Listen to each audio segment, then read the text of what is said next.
Welcome to public TV news bulletin లో ముందుగా headlines.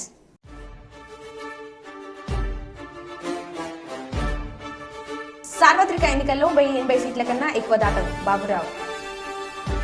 AP ఎన్నికల తరుణంలో 60 లక్షల నగదు సీజ్.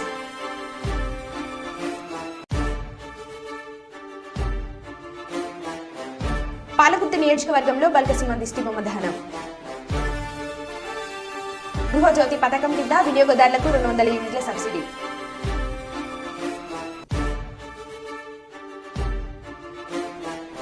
ములుగు జిల్లాలో మావోయిస్టుల లేఖ కలకలం.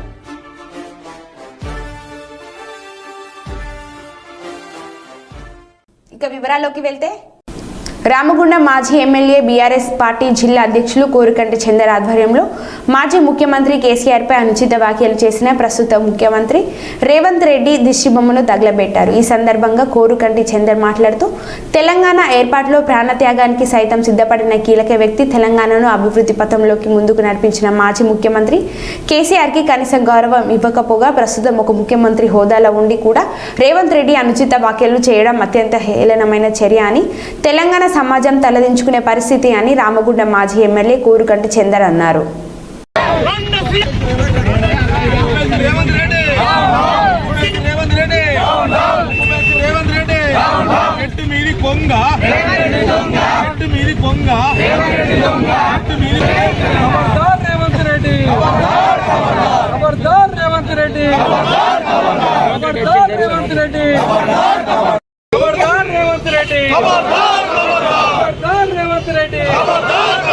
కేసీఆర్ గారి జోలికి వస్తే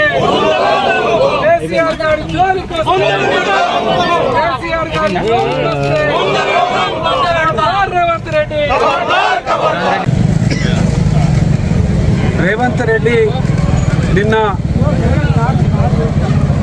తెలంగాణ రాష్ట్ర సాధన కోసం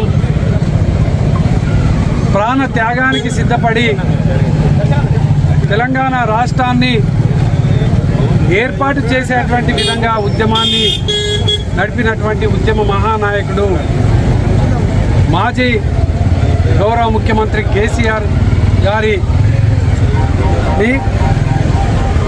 తెలంగాణ రాష్ట్రం 10 ఏళ్ల కాలంలో అభివృద్ధి పదంలో నడిపినటువంటి గౌరవ మాజీ ముఖ్యమంత్రి కేసీఆర్ గారిని రేవంత్ రెడ్డి అనుచితమైనటువంటి వ్యాఖ్యలను ఒక ముఖ్యమంత్రి హోదాలో చేయడం నిజంగా తెలంగాణ సమాజం అంతా కూడా తలదించుకుంటుంది. తెలంగాణ సమాజం అంతా కూడా ఇలా ఆశ్చర్యపోతుంది. వీరికైనా మనం ఓట్లేసింది, వీళ్ళు ఇలా ముఖ్యమంత్రి హోదాలో ఉండేటువంటి వాళ్ళైనా ఈ తెలంగాణ రాష్ట్రం కోసం ప్రాణ త్యాగాన్ని సిద్ధపడేటువంటి నాయకుడిని నీళ్లు నిధులు నియామకాల మీద 10 ఏళ్ల పాటు ఈ ప్రాంతంలో నీళ్ల కోసం కాళేశ్వరం ప్రాజెక్టు, మల్లన్న సాగరు ఎన్నో ప్రాజెక్టులు నిర్మాణం చేసి బీడుపడ్డటువంటి పొలాలను పచ్చగా చేసినటువంటి కేసీఆర్ గారిని ఈ విధంగా మాట్లాడుతున్నారు. వారికి తగినటువంటి బుద్ధి గుణపాఠం తప్పకుండా చెప్పాల్సిందే అని ఇలా తెలంగాణ సమాజం అంతా కూడా ఈరోజు చర్చించుకుంటున్నటువంటి సందర్భంగా రామగుండం నియోజకవర్గంలో ఉన్నటువంటి ఉద్యమకారులందరం కూడా ఉద్యమ ద్రోహి అయినటువంటి, ఓటుకు నోటు దొంగ అయినటువంటి రేవంత్ రెడ్డిని ఈరోజు మేము రామగుండం నియోజకవర్గ విస్తృతస్థాయి సమావేశంలో మేము డిమాండ్ చేస్తూ ఉన్నాం. కేసీఆర్ గారిని అనుచితంగా మాట్లాడినటువంటి రేవంత్ రెడ్డి ఈ యొక్క తెలంగాణ సమాజానికి క్షమాపణ చెప్పాలి, కేసీఆర్ గారికి క్షమాపణ చెప్పాలి. లేకపోతే గ్రామాలలో పట్టణాలలో రేవంత్ రెడ్డిని ఎక్కడికి కూడా రాకుండా మేము అడ్డుకుంటామని కూడా ఈ సందర్భంగా తెలంగాణ సమాజం అంతా కూడా వరంగల్ జిల్లా మహబూబాద్ పార్లమెంటరీ పరిధిలోని నర్సంపేట పట్టణంలో పార్లమెంట్ ప్రవాస్ యోజన కార్యక్రమంలో భాగంగా తెలంగాణ రాష్ట్ర చేరికల కమిటీ చైర్మన్ మాజీ మంత్రి ఈటెల రాజేందర్ మాట్లాడుతూ మరొక 5 సంవత్సరాల్లో అగ్రదేశాల పక్కన 3వ స్థానంలో నిలుపుతారని అన్నారు. మహబూబాద్ పార్లమెంట్ పరిధిలోని బీజేపీ పార్టీని బలోపేతం చేయాలని అన్నారు. ప్రధాని మోదీ తర్వాత మాత్రమే దేశవ్యాప్తంగా సకల జనులకు అన్ని రకాల పథకాలు అందుతాయని, ప్రతిపక్షం అంటూ లేదని, 3వసారి ప్రధాని మోడీ అత్యధిక స్థానాలలో విజయం సాధిస్తారని అన్నారు. సీట్లు భారతీయ జనతా పార్టీకి మాత్రమే కట్టబెట్టి వాళ్ళ మిత్రపక్షాలకు కూడా సీట్లు కట్టబెట్టి ఒక అజేయమైనటువంటి గెలుపును అందించింది 2014 భారతదేశానికి. 5 సంవత్సరాల పరిపాలన తర్వాత మోడీ గారు ఏ ప్రలోభాలకు, ఏ చిన్న చిన్న హామీలకు తెరలేపకుండా మీ బిడ్డగా 5 సంవత్సరాలు పాలించిన వ్యక్తిగా మీ ముందుకు వస్తున్నా, నా పరిపాలన నచ్చి మీరు ఓట్లు వేయమని చెప్పుకోండి, నిండు మనసుతో ఆశీర్వించమని చెప్పుకోండి. కోరితే 303 సీట్లు ఇచ్చి, భారతీయ జనతా పార్టీకి మాత్రమే 303 సీట్లు ఇచ్చి మిత్రపక్షాలు కూడా గెలిపించుకొని ఇవాళ భారత ప్రజానికానికి ఒక గొప్ప విశ్వాసాన్ని కలిగించిన వ్యక్తి నరేంద్ర మోదీ. ఈ దేశానికి సంకీర్ణ రాజకీయాలను మాత్రమే దిక్కని చెప్పి చర్చించుకున్న సందర్భంలో ఈ దేశంలో సంకీర్ణ రాజకీయాలకు తావులేదు, సుస్థిరమైన ప్రభుత్వం మాత్రమే ఉండాలి, బలిష్టమైన ప్రభుత్వమే ఢిల్లీలో ఉండాలని చెప్పి దానికి తగ్గ నాయకుడు నరేంద్ర మోదీ గారని చెప్పి ఆనాడు మాట్లాడారు. నిన్ననే ప్రధానమంత్రి గారు పార్లమెంట్లో మరోసారి మాట్లాడారు. ఈ దేశాల్లో బాధ అనిపించే అంశం ఏంటంటే చివరికి ప్రజలకు ఒక ప్రతిపక్ష పాత్ర పోషించే సత్తా కూడా లేని పార్టీ ఈ దేశంలో ఉంది. దాని పట్ల సానుభూతి ఇవాళ అట్లాంటి పరిస్థితుల్లో ఇక్కడ కాంగ్రెస్ పార్టీ ఎన్నికల ముందు రకరకాల హామీలు ఇచ్చింది. అవి 6 హామీలే చలమవుతున్నాయి, కానీ కొన్ని వందల రకాల హామీలు నేర్చుకోవడానికి ఒక మహిళకి ఇచ్చిన హామీలు కూడా ఉన్నాయి. మాజీ ఆర్థిక మంత్రిగా ఈ రాష్ట్ర ఆర్థిక వ్యవస్థ గురించి సమగ్రమైన అవగాహన వ్యక్తిగా గతంలో కేసీఆర్ గారు కూడా ఇచ్చిన హామీల అమలు సందర్భంగా మంత్రిగా పనిచేసిన వ్యక్తిగా నాకు అనుభవం ఉన్నది.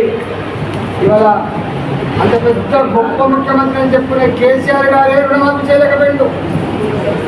కేసీఆర్ గారే ముఖ్యమంత్రి ఉండగా నిరుద్యోగ వృత్తి ఇవ్వలేకపోయిండు, డబుల్ బెడ్రూమ్ కట్టించలేకపోయిన చెప్పి మనం చూస్తూ ఉన్నాం. కాబట్టి సంపద కుదరైన ముఖ్యమంత్రి, మనిషి ఉంటే మార్గం ఉండదని చెప్పిన ముఖ్యమంత్రి, దళితుల కోసమే పుట్టని చెప్పి దళిత బంధు ఆవిష్కరించిన ముఖ్యమంత్రి, బీసీల కోసం బీసీ బంధు తెచ్చిన ముఖ్యమంత్రి, ఇవాళ ఇట్లా ఎలకల మార్గం మనం చూస్తున్నాం. ఇవాళ ఇది ఆర్థిక వ్యవస్థ, ఇదంతా మాటలతో నడిచేది కాదు, సోషల్ మీడియాలో ఏదో ప్రచారం చేసుకుంటే కాదు, చెయ్యుకునేంత మాత్రం వచ్చేది ఆస్కారం లేదు. 100% ఇచ్చిన హామీలు అమలు కావాలని చెప్పి కోరుతున్నాం. మేము ఈర్ష్యపడతలేదు. కానీ ఇవాళ ఈ దేశంలో మాత్రం మనం చూస్తూ ఉన్నాం. 11వ ఆర్థిక వ్యవస్థగా ఉన్న భారతదేశం 2014లో ఇవాళ అదే భారతదేశం నరేంద్ర మోదీ గారి నాయకత్వంలో 10 సంవత్సరాల కాలంలో 5వ ఆర్థిక వ్యవస్థగా ఎదిగింది. మరోసారి అధికారం ఇవ్వండి, ప్రపంచ చిత్రపటం మీద 3వ ఆర్థిక వ్యవస్థగా నిలుపుతుందని చెప్పారు. ఒకప్పుడు భారతదేశం అంటే అభివృద్ధి చెందుతున్న దేశం, 3rd వరల్డ్ కంట్రీగా చలమనేది. కానీ మన భారతదేశం ఇవాళ ఎదిగిన దేశంగా, ప్రపంచాన్ని శాసించబోయే దేశంగా, ప్రపంచానికి నాయకత్వం వహించే స్థాయికి ఎదిగింది. ఇవాళ ప్రపంచంలో strongest president or prime minister అంటే నరేంద్ర మోడీ అని చెప్పి పరిస్థితి.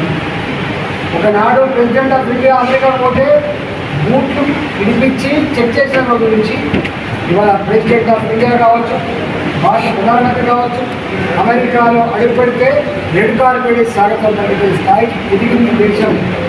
ప్రపంచ చిత్రపటం మీద భారత ఔన్నత్యాన్ని ఆత్మ గౌరవాన్ని నిలిపిన వ్యక్తి నరేంద్ర మోడీ గారి విషయం అర్థమైంది కాబట్టి తప్పకుండా ఈ విషయాలన్నీ కూడా ప్రతి ఇంట్లో చదువుకున్న పిల్లలు ఇవాళ విద్యార్థులు కావచ్చు, చదువుకున్న యువకులు కావచ్చు, లేదా బ్రీడ్గా ఉన్న వాళ్ళు కూడా ఇవాళ డీల్ చేసేవాళ్ళు. నేను ఒకటే కోరుతున్నా, భారత ప్రజానికానికి, మరీ ముఖ్యంగా తెలంగాణ ప్రజానికానికి, మన ప్రజానికానికి ఇవాళ అనేక మంది చూసినాం, అనేక స్కాములు చూసినాం. కానీ మచ్చ లేకుండా, స్కామ్ లేకుండా పటిష్టమైన పద్ధతిలో ఒక విశ్వాసాన్ని, ఒక ధైర్యాన్ని, ఒక నమ్మకాన్ని, ఆత్మ గౌరవాన్ని ఇచ్చినటువంటి వ్యక్తి నరేంద్ర మోడీ గారు. ఆత్మ గౌరవ భావుగా నిలిపినటువంటి పార్టీ భారతీయ జనతా పార్టీ గొప్ప మెజార్టీతో గెలిపించండి. ఈ దేశ పురోగమనంలో భాగం పంచుకోమని చెప్పి తెలంగాణ ప్రజానికాన్ని విజ్ఞప్తి చేస్తున్నారు.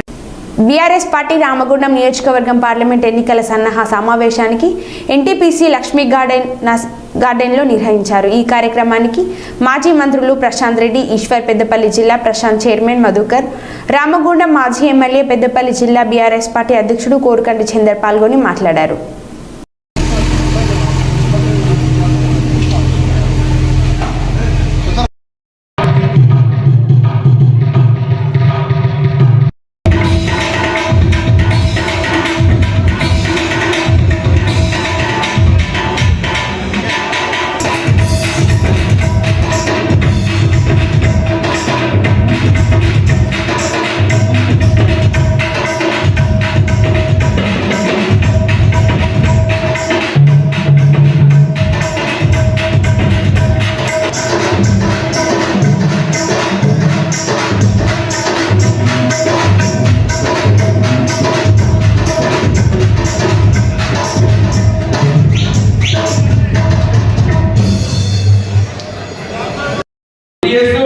ఇప్పటికైనా కాంగ్రెస్ పార్టీ ఇచ్చిన మాటలు నిలుపుకోవడం కోసం కృషి చేయాలని ఇవాళ ఆటో డ్రైవర్ల చికెట్ కొట్టుకుంటా ఉన్నారు. చూసినాం మనం ఇప్పుడే. మా గురించి మాట్లాడండి అని ఆ తమ్ముడు మొత్తుకుంటా ఉన్నాడు. ఇప్పటికే దాదాపు 15 మంది ఆటో డ్రైవర్లు చనిపోయారు. ఈ రాష్ట్రంలో ఎన్నడూ చూడలేదు మనం. ఆటో ఇవాళ ప్రగతి భవన్ ముందట వాళ్ళన్న మహాత్మా పూలే గారి భవనం ముందట మహాత్మా పూలే, సావిత్రిబాయి పూలే చదువునిచ్చినటువంటి తల్లి తండ్రులు మనకి దేశానికి.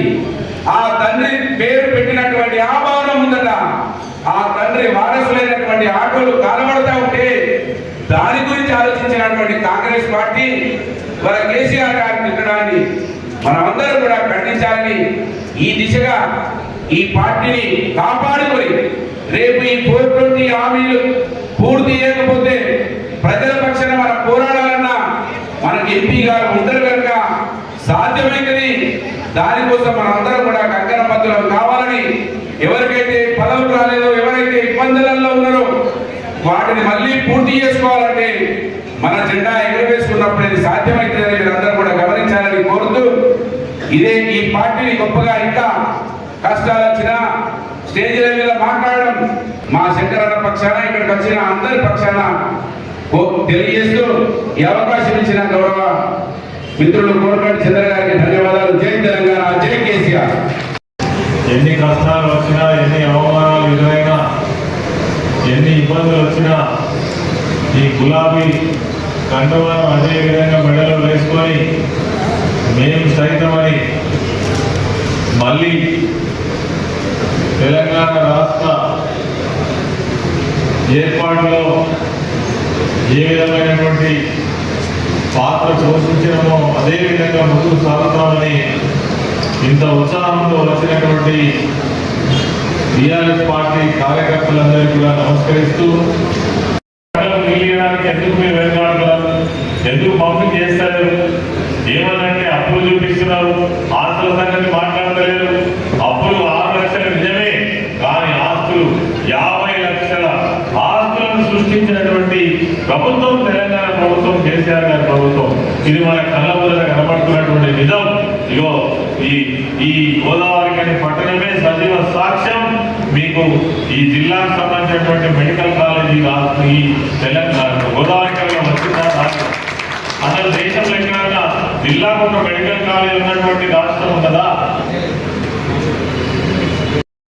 ఈ కోపం ఎవరి మీద రావాలి?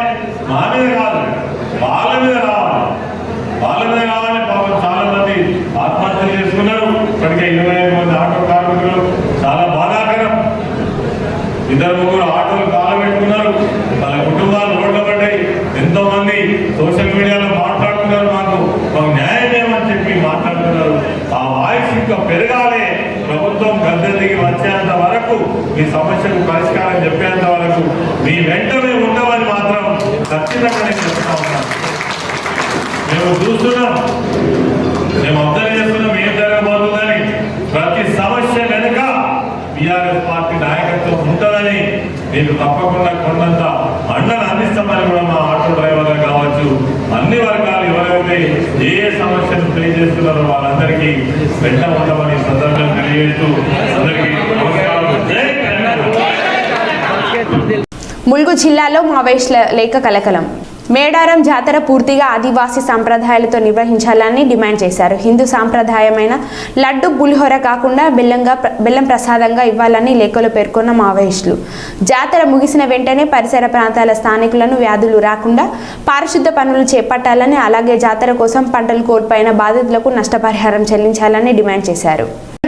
గౌరవ ముఖ్యమంత్రి శ్రీ యనమల రేవంత్ రెడ్డి గారిని మాజీ ఎమ్మెల్యే బల్క సుమన్ రేవంత్ రెడ్డి గారిపై అనుచిత వ్యాఖ్యలకు నిరసనగా హుజరాబాద్ నియోజకవర్గ కాంగ్రెస్ పార్టీ ఇన్ఛార్జి ఒడితెల్ల ప్రణవ్ గారి ఆదేశాల మేరకు హుజరాబాద్ మండల అధ్యక్షులు కొల్లూరి కిరణ్ కుమార్ ఆధ్వర్యంలో కాంగ్రెస్ కార్యకర్తలు బల్క సుమన్ దిష్టిబొమ్మకు చెప్పుల దండ వేసి దహనం చేశారు. అనంతరం తెలంగాణ ముఖ్యమంత్రి రేవంత్ రెడ్డి గారి చిత్రపటానికి పాలాభిషేకం చేశారు. ఈ సందర్భంగా కాంగ్రెస్ నాయకులు మాట్లాడుతూ బల్క సుమన్ వ్యాఖ్యలను వెనక్కి తీసుకోవాలని ఆగ్రహం వ్యక్తం చేశారు. అలాగే తెలంగాణ రాష్ట్రంలోని అన్ని పోలీస్ స్టేషన్లో బల్క సుమన్ పై కేసు నమోదు చేయాలని కాంగ్రెస్ నాయకులు డిమాండ్ చేశారు. అయినే ఈరోజు రేవంత్ రెడ్డి, గౌరవ ముఖ్యమంత్రి రేవంత్ రెడ్డి మీద అనుచిత వ్యాఖ్యలు చేసినందుకు మేము నిరసనగా ఈరోజు దిష్టి బొమ్మ, చెప్పుల దండలు, చెప్పులతో నిరసన తెలపడము, దిష్టి బొమ్మ గాలబెట్టడము, మా రేవంత్ రెడ్డి గౌరవ ముఖ్యమంత్రి పాలాభిషేకం చేయడము, ఇలాంటి కేసులు ఆయన మీద కేసులు పెట్టాలి. ఇంకోసారి ఇట్లాంటివి మాట్లాడకుంటూ సరి అయిన కఠినంగా చర్యలు తీసుకొని ఆయన మీద కేసులు పెట్టాలి, రిమాండ్ పంపాలని మేము డిమాండ్ చేయడం జరుగుతుంది. జై కాంగ్రెస్, జై కాంగ్రెస్.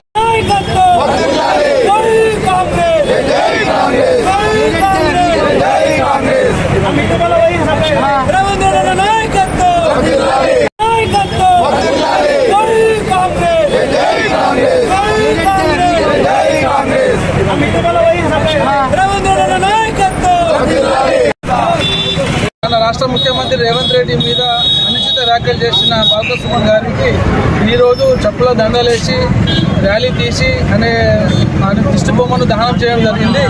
ఈరోజు ఉడతల ప్రణయ్ బాబు గారి ఆదేశాల మేరకు ఈరోజు హుజరాబాద్ పట్టణం అంబేద్కర్ కాడ రేవంత్ రెడ్డి గారి పాలాభిషేకం చేయడం జరిగింది. ఇట్లాంటి అనుచిత వ్యాఖ్యలను బల్క సుమన్ గారు వెంటనే విత్డ్రా చేసుకోవాలి. లేని పక్షంలో ఆయన ఏడో తిరిగినా కూడా కఠినంగా శిక్షిస్తామని చెప్పి కార్యకర్తలు అందరూ ఏకమై బల్క సుమన్ గారిని ఏడో తిరగకుండా చేస్తామని హుజరాబాద్ కాంగ్రెస్ మైనార్టీ అధ్యక్షుడి లెక్క డిమాండ్ చేయడం జరుగుతుంది.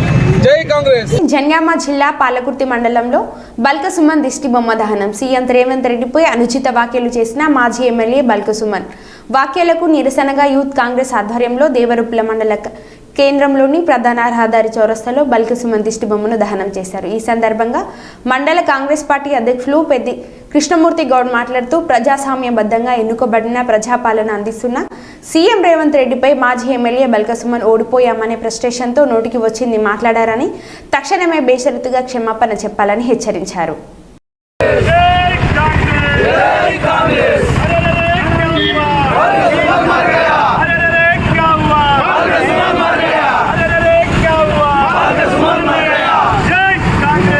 ప్రజాస్వామ్యబద్ధంగా ఎన్నుకోబడిన ప్రజాపాలన అందిస్తున్న తెలంగాణ రాష్ట్ర ముఖ్యమంత్రి రేవంత్ రెడ్డిపై అనుచిత వ్యాఖ్యలు చేసిన మాజీ ఎమ్మెల్యే బల్క సుమన్పై చట్టరీత్యా చర్యలు తీసుకోవాలని, శిక్షించాలని పాలకుర్తి మండల కేంద్రంలోని రాజీవ్ గాంధీ చౌరస్తాలో బల్క సుమన్ దిష్టి బొమ్మను దహనం చేసి కాంగ్రెస్ పార్టీ నాయకులు ఈ సందర్భంగా ఏర్పాటు చేసిన సమావేశంలో బ్లాక్ కాంగ్రెస్ అధ్యక్షులు రాపాక సత్యనారాయణ మాట్లాడుతూ బల్క సుమన్ మతి భ్రమించి అధికారం కోల్పోయి ఫ్రస్ట్రేషన్లో సీఎం రేవంత్ రెడ్డిపై అనుచిత వ్యాఖ్యలు చేసినందుకు సీఎం రేవంత్ రేవంత్ రెడ్డికి కాంగ్రెస్ పార్టీ నాయకులకు బేషరతుగా క్షమాపణ చెప్పాలని హెచ్చరించారు.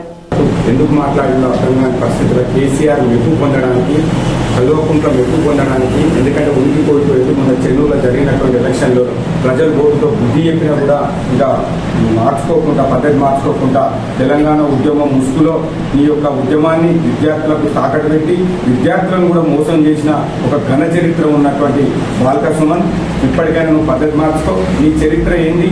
కనీసం నువ్వు విద్యార్థి ఉద్యమాల నుంచి నువ్వు పోయినప్పుడు కనీసం నువ్వు స్లిప్పర్లతో పోయినట్టుకి ఇవాళ 1000 కోట్లు సంపాదించి కబ్జా చేసి అన్ని విధాల 1000 కోట్లు సంపాదించి ఇవాళ మితిమీరి అహంకార పూర్వకంగా ఇష్టం వచ్చినట్టు మాట్లాడడం అది పద్ధతి కాదు. ఒక రాష్ట్ర ముఖ్యమంత్రిని నువ్వు మాట్లాడిన భాషకు తక్షణం క్షమాపణ చెప్పాలి. నువ్వు మాట్లాడినటువంటి మాటలను నువ్వు వాపసు తీసుకోవాలి. ఎందుకంటే ఈ విధంగా ఎందుకు మాట్లాడుతున్నారంటే వాళ్ళు చేసిన 1000 కోట్ల అవినీతిని ప్రజల నుంచి వాళ్ళ అవినీతిని పబ్లిక్లో పోకుండా దారి మళ్లించడానికి ఇలాంటి మాటలు, రెచ్చగొట్టే మాటలు మాట్లాడుతున్నారు.